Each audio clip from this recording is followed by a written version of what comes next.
My name is PapaChongo. I've been doing music for about 13 years now. Started off with the guitars, and then from the guitars I started doing something a little bit more digital, which was actually turntables and composing using music software. What I have here is the Numark N4. It is a turntable console. Basically, it's eliminating the vinyls and turning everything into an MP3 digital age.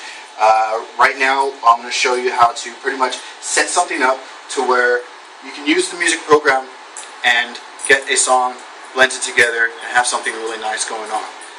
Right now, what I'm using is the virtual DJ. What a lot of people like using is Tractor.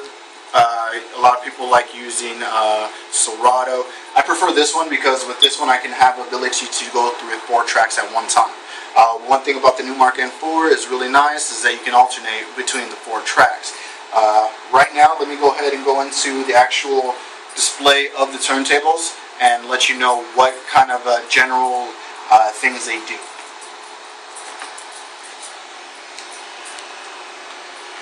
Okay, right here. First we got the jog wheel, left and right.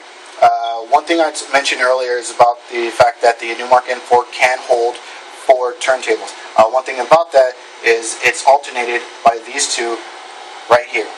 In order to switch between tracks and basically turntables, all you have to do is click it. Simple click of the button, you're switching off. And in order to actually select a track, you highlight it here. From there, you actually color coordinate it to where you want to go. Here's load 1, 2, 3, 4. A little different, but who cares? Right here is the actual crossfader. Right now I'm not going to use the crossfader. A lot of people use crossfaders for more scratching, more simple fades and everything. I'm going to use the actual volume bars. One thing when you're starting off, and I personally like doing, is having the levels for the BPMs equal. The reason I want them equal is because a lot of the times when you're putting on a track or something, it's going to be off. And it's going to sound either a little high-pitched or it's going to be sounding a little low. One thing about this is this helps you start it off at the medium and figure out where you got to go in order to match and synchronize each BPM for both songs. One thing about the Numark N4 is there's a cheat button. Pretty much it does it for you. All I got to do is hit sync and that's it. It did it for me automatically. Right now I'm going to go ahead and go over the equalizer, which is the actual thing to make the tracks sound great when you're mixing them up. Let me use an example right here. This is your gain, high, medium, low. Gain pretty much is the volume control of your turntable. Alongside with this, you can actually control volume up here. High, of course, has to do with the high sounds. Medium, of course, the actual resonance of the music, and the low, of course, bass. Let me show an example of alternating between them and the differences when I'm using the 3 of the equalizers. Okay. One thing about this is when I turn down the high, you can notice that it's a little bit more softer, more faded, a little EQer. Turn it back up. Go into the rhythm. Just going to turn down the mediums like it. You can notice the difference between the sound. Almost gives it a muffled up sound, and you can just feel the bass. Turn that one back up, and turn the bass all the way down. There you go.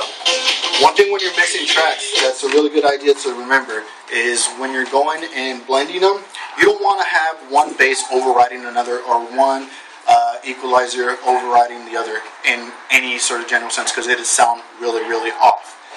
Let me go ahead and use an example of a way not to go ahead and mix, okay?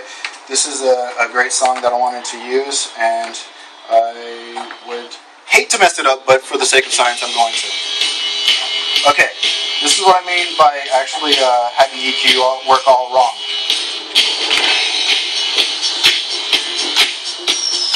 See how it's just dropped in? There was no real blending of the music. It's just throwing in. You don't want to just throw it in. Sometimes, yes, it's called a drop. You should do it. But when you're doing something like this, you want to build it up. So, let me show you how to properly do this using the EQ. First, set it up.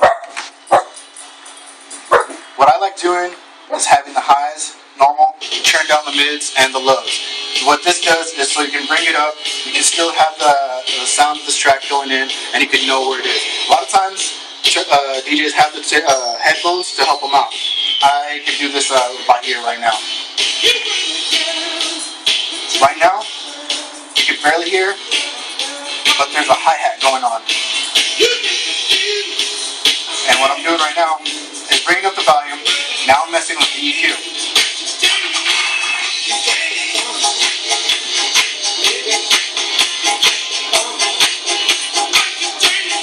The original track that I started off with, I'm starting to lower down the low on that one. And I'm bringing up the other one. But with the original track, I'm bringing up the highs and the mids, so it can still be heard through the other song. With the jog wheels, you see me adjusting it right here. This is so I can still keep it on rhythm. You got to keep it on rhythm throughout the whole entire process. Even though it says it's synced, a lot of times with the tracks, they're not really synced, so you got to actually manipulate it and work it out. Check this out. That's called a drop. In order to get those perfected, you got to learn how to count bars. One thing about music is you got to learn how to count bars.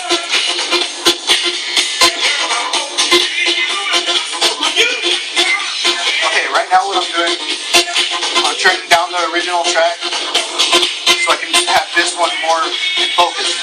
This one's keeping the rhythm. This is called a drop.